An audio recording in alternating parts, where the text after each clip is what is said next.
অর্থাৎ যে বিষয়টা হচ্ছে যে 80% সেল, মানে শুধুমাত্র আপনি যদি এই পলিসিতে যান আপনার 80% সেল আপনার হওয়া সম্ভব। এর জন্য কোনো প্রকার স্কিল দরকার নাই, শুধুমাত্র পলিসি এবং একটা পলিসির উপর নির্ভর করে যে 80% সেল আপনার ডান হবে।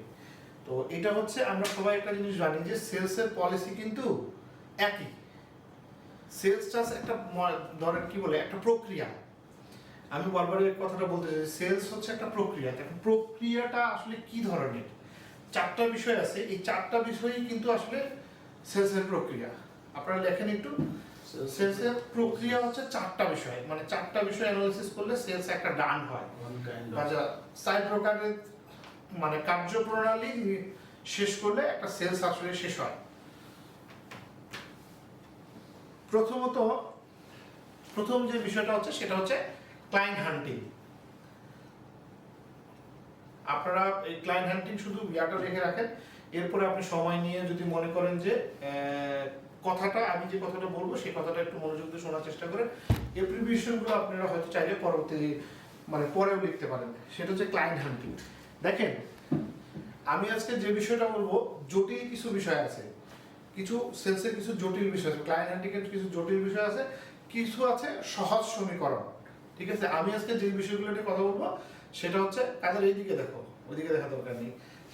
সেটা হচ্ছে একদম সহজভাবে যে জিনিসগুলা মানে যেটার জন্য মাথা খাটানোর কিছু নাই, এরকম কিছু জিনিস মানে আমি আজকে বলবো। সেটা হচ্ছে ক্লায়েন্ট হান্টিং এর ক্ষেত্রে কি নজর দিতে হবে।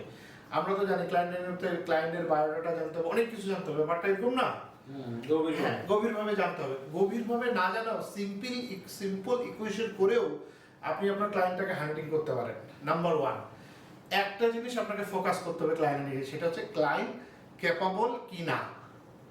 খুব সিম্পলি হিসাব, আপনি প্রথমে দেখবেন যে ওই ক্লায়েন্টটা আপনার যে আপনার প্রোডাক্টের যে ভ্যালু, সেই ভ্যালুর সঙ্গে আপনার ক্লায়েন্টের ফিনান্সিয়াল স্টেটমেন্ট মেলে কিনা। এটা হচ্ছে আপনার প্রথম জায়গা। এবং আমি আপনাকে বলে দিচ্ছি, হলপ করে বলতে পারি 80% সেল সলিউশন হয় যদি আপনি আপনার ক্লায়েন্টের যে এই ক্লায়েন্টটা ক্যাপাবল কিনা আমার প্রোডাক্টটা কেনার জন্য, যদি আপনি এই ইকুয়েশনটা প্রথমে করতে পারেন, সিলেকশন অফ কাস্টমার, আর কোনো কিছু লাগে না।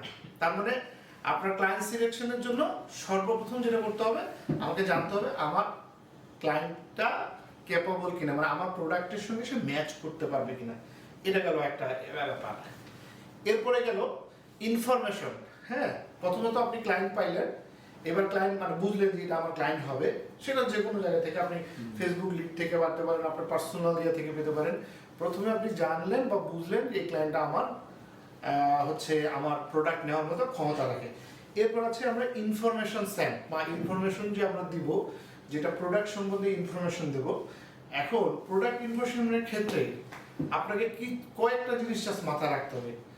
এক, আপনি আপনার প্রোডাক্টের সেই গুণগুলোই শুধু বলবেন যেগুলা একটা কাস্টমারকে নিতে উদ্বুদ্ধ করে।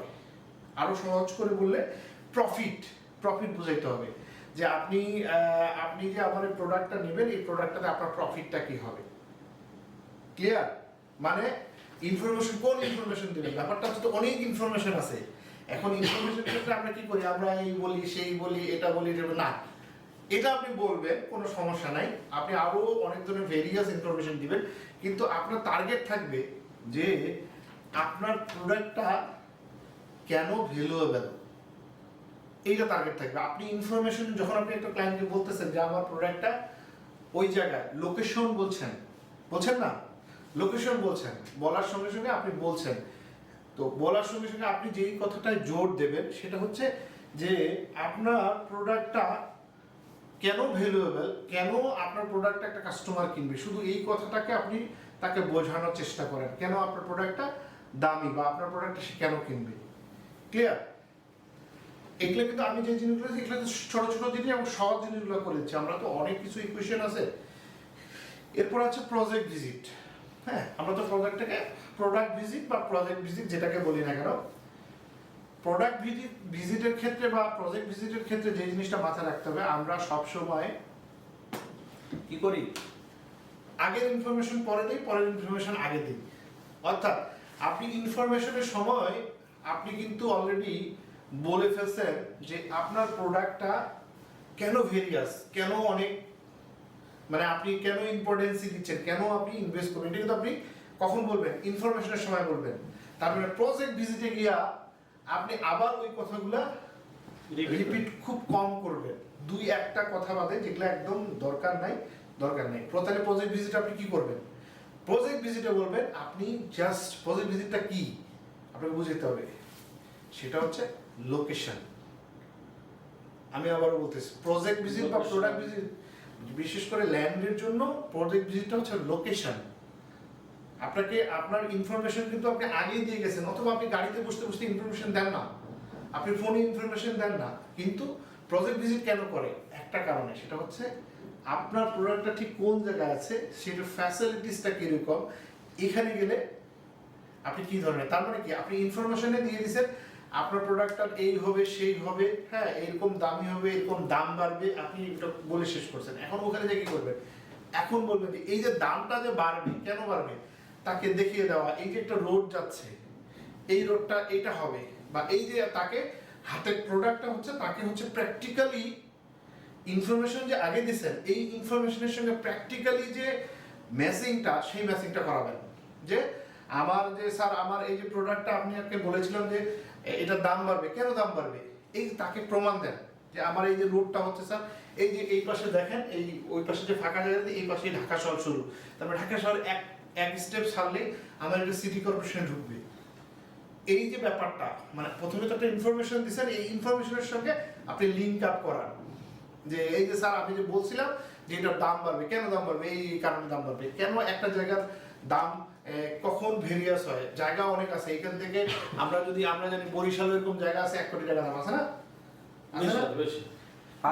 কুমিল্লা এরকম জায়গা দাম আছে না 1 কোটি, দিনাজপুর এরকম জায়গা দাম আছে না 1 কোটি, কেন হয়? অথচ কেন আপনি ঢাকার পাশে আপনি আপনার হচ্ছে ওই যে আপনার কি বলে এটাকে 10 লাখ টাকায় পাওয়া যায়। তার মানে লোকেশনটা ডিপেন্ড করে যে আপনার ওই জায়গায় ফ্যাসিলিটিস এবং ওই জায়গায় রাস্তা কেমন আছে, সেটার উপর একটা জিনিসের প্রাইস নির্ভর করে। ওকে, এটা গেল। তাহলে আপনারা প্রথমে ক্লায়েন্ট হান্টিং বুঝলেন, তারপরে আপনি বুঝলেন যে ইনফরমেশনটা আপনি সেন্ড করলেন। এখন ইনফরমেশন সেন্ডের মধ্যে কি কি সেন্ড করবেন সেটা তো বুঝতে পারছেন, যে প্রোডাক্ট আপনি কেন ভেরিয়াস, কেন গুড, কেন কিনবেন, কিভাবে লাভবান পাবেন, ঠিক আছে। এবার প্রজেক্ট ভিজিটে গিয়ে কি করবেন? এই যে আপনাকে বলছিলাম যে আপনি লাভবান হবেন, সেটার প্রমাণ দেওয়া, যে আমার কথার সঙ্গে যে মিল আছে। এই জন্য সবসময় চেষ্টা করবেন আপনি যখন একটা ক্লায়েন্টকে ফোনে ইনফরমেশন দেবেন, সেই ইনফরমেশনগুলো দেওয়ার চেষ্টা করবেন যেটা গিয়ে সে দেখতে পায়। যখনই এই দুটোকে ম্যাচ করবে, হয়তো আপনার অনেক জিনিস নাই, বলার দরকার নেই, যখন এই জিনিসটা ম্যাচ করে তখন একটা ক্লায়েন্টের মাথায় টাচ করে যে না, আমাকে ছেলেটা যে কথাটা বলছিল সেই কথাটা সে আমি দেখতে পাচ্ছি। এই জন্য চেষ্টা করবেন মিনিমাম, মানে এটাকে কি বলবো, 80% ট্রু কথা বলার চেষ্টা করবেন, মানে আপনার যা আছে সেটুকুই আপনি এক্সপ্রেস করার চেষ্টা করবেন। তাহলে সে ওখানে প্রোডাক্ট ভিজিটে যায়, সে কিন্তু অ্যাক্টিভ হবে। কারণ আমরা একটা জিনিস ভুলে গেলে হবে না, আমরা কিন্তু প্রত্যেকটা লোক মাইন্ড সেট আপ করি যে আপনি হয়তো বলছেন স্যার আমার তো পুরো 100 বিঘা পুরাই রেডি, ঠিক আছে বলছেন না, এখন ও কিন্তু এটা মাথায় নিয়ে নিছে, যা দেখে আপনি 2 বিঘা রেডি করছেন, ক্লিয়ার, তখন ধাক্কা খাবে। অথবা তাহলে আপনি কি করেন, প্রথম থেকেই তাকে বলেন স্যার আমার তো এরকম 20-25টা প্লট রেডি আছে, আরো কিছু রেডি প্রসেস করতেছি। এইটা যখন সে গিয়ে, এই যে আপনি বলছেন ইনফরমেশন, এবং গিয়ে সে দেখলো আর না সত্যিই তার 2-4 বিঘা হচ্ছে রেডি করা আছে, তখন কিন্তু এই ক্লায়েন্টটা অ্যাক্টিভ হওয়ার সম্ভাবনা বেশি। এইগুলো হচ্ছে খুবই সিম্পল কোশ্চেন, এগুলোর জন্য কোনো জটিলতা নাই। মানে আমি যে জিনিসটা নিয়ে আলোচনা করছি, সেলসের আরো গভীর অনেক জিনিস আছে, অনেক বিষয় আছে। এর থেকে আমি যে পলিসিগুলো বলতে চাচ্ছি যেগুলো হচ্ছে একদম সহজ পলিসি, মানে এইটাতে কোনো নয় ছয় নাই, মানে এইটা জাস্ট লিখে নিয়ে আপনি অ্যাপ্লাই করেন, তাহলে আপনি ডান হয়ে যাবেন। এরপর আছে একটা ইম্পর্টেন্ট, সেটা হচ্ছে প্রাইস নেগোসিয়েশন, ঠিক আছে। আমাদের যেটা সবচেয়ে বড় প্রবলেম, আমাদের বেশিরভাগ বেশিরভাগ বড় বড় সেলসম্যানের বা অনেক স্কিল পিপুল আছে, হ্যাঁ, যে এই যে সেলস প্রাইস নেগোসিয়েশন করতে যায় সেল খেয়ে ফেলে। এটা কিন্তু খুব ইম্পর্টেন্ট। অথবা দেখা যায় আপনি আপনার প্রোডাক্টটা 15 লাখ টাকা দিবেন, ঠিক আছে? 15 লাখ টাকা দিবেন, ক্লায়েন্ট অলরেডি 13 লাখ টাকা বলছে বা 14 লাখ টাকা বলছে, আপনার 1 লাখ টাকার জন্য আচ্ছা আপনার 1 কোটি টাকা ডিল হচ্ছে না। এইটা হচ্ছে জাস্ট সিম্পল কিছু ভুলের জন্য হয় না। এই জন্য আপনাকে প্রাইস নেগোসিয়েশন এর কিছু টিপস দিচ্ছি আমি, যে এই প্রাইস নেগোসিয়েশনটা ঠিক এভাবেই করার চেষ্টা করবেন, মানে এক্সট্রা কোনো কিছু নাই, এক্সট্রা কোনো কিছু করতে যাবেন না, তাহলে দেখবেন কি আপনার মিলবে। কারণ আমরা হচ্ছে সব সময় প্রাইস নেগোসিয়েশনে ভুল করি। আর আপনার একটা প্রোডাক্ট আপনি ইনফরমেশন দিয়েছেন, ঠিক আছে, আপনার ক্লায়েন্ট ক্যাপাবল, আপনি ভিজিট করেছেন ঠিক মতো সব করছেন, কিন্তু প্রাইস নেগোসিয়েশনে যায় আমি উল্টাপাল্টা কয়া দিচ্ছেন, হবে না, হবে না। কারণ একটা জিনিস আপনাকে মানতে হবে, প্রাইস নেগোসিয়েশনের মাথায় রাখবেন, খুব আপনারা লিখেও রাখতে পারেন, সেটা হচ্ছে ক্লায়েন্ট সব সময় জিততে চায়। এই জন্য দাম বেশি যেতে হবে।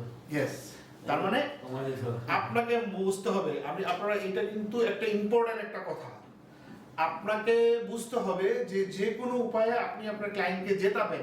অর্থাৎ জেতাবেন কি, আপনি বলে দিবেন যে স্যার আপনি যে 20 লাখ টাকার প্রাইস আপনি 5 লাখ, এটা আপনার কথার দ্বারাই, আপনার মেকানিজমের দ্বারাই আপনি বুঝাই দিবেন যে আপনি যে প্রোডাক্ট আমার এখানে 15 লাখ টাকা কিনতেন, এই প্রোডাক্টের দাম 15 না, এটার দাম 20, আপনি 15তে পাইছেন। এই যে জিনিসটা, এই জিনিসটার উপর ফোকাস করবেন জাস্ট। আমি বুঝতে পারছি নেগোসিয়েশন অত কিছু দরকার নাই যে হ্যাঁ নেগোসিয়েশন করতে হবে, এই দাম বলে এই দাম বলতে হবে, ব্যাপারটা এরকম না। আমি জটিল না করে সহজ করে দিচ্ছি, যে আপনি জাস্ট বোঝাতে চেষ্টা করবেন আপনার ক্লায়েন্টকে। আপনার টার্গেট একটাই, সহজ কথা, আপনি যখন প্রাইস নেগোসিয়েশন বুঝবেন, মানে কারোর সঙ্গে কেউ যদি দাম বলতেছে, দাম করাকরি করতেছে, তখন আপনার একটা জিনিস মাথায় রাখতে হবে, আমাকে বোঝাতে হবে আমার প্রাইসের দাম প্রোডাক্টের দাম বেশি 20 লাখ টাকা, কিন্তু সামহাউ যে কোনো কারণে আপনাকে আমি 15 লাখ টাকায় দিচ্ছি। আপনি যে 15 লাখ টাকায় পাচ্ছেন, এটা আপনি বিশাল কিছু অ্যাচিভমেন্ট করছেন। এই যে জিনিসটা যদি আপনি বোঝাতে পারেন, কোনো কিছু দরকার নেই, এটুকু দিলেই আপনাকে নাম। নেগোসিয়েশন এটা খুব ইম্পর্টেন্ট একটা ব্যাপার। আমি আবারও বলছি, বুঝতে পারছেন আপনি বিষয়গুলো? সাফাত কি অবস্থা, বুঝতে পারছো? ব্যাপারটা হচ্ছে কোনো কিছু দরকার নাই, শুধু বোঝাবা তুমি যে আপনি যে প্রাইস চাচ্ছেন, আমি যে প্রাইস চাচ্ছি, এটা হচ্ছে অরিজিনাল প্রাইস এবং এটা ভ্যালু। এই ভ্যালুটা তোমার ক্লায়েন্টকে বুঝাইতে হবে যে এইটাই ভ্যালু, কিন্তু আপনাকে আমি কম দামে দিচ্ছি। ক্লায়েন্ট তখনই নিয়ে নেবে যখন সে বুঝবে যে আমি জিতে গেছি, গেইন করছি, ঠিক আছে? এক্ষেত্রে কিছু জিনিস আমরা ভুল করে থাকি, সেই ভুলগুলো আমরা একটু বলি। সেটা হচ্ছে যে একটা ক্লায়েন্ট, আপনি প্রথমে গেছেন, যা বলছেন যে আপনার রেট কত, আপনি বলছেন 20 লাখ টাকা।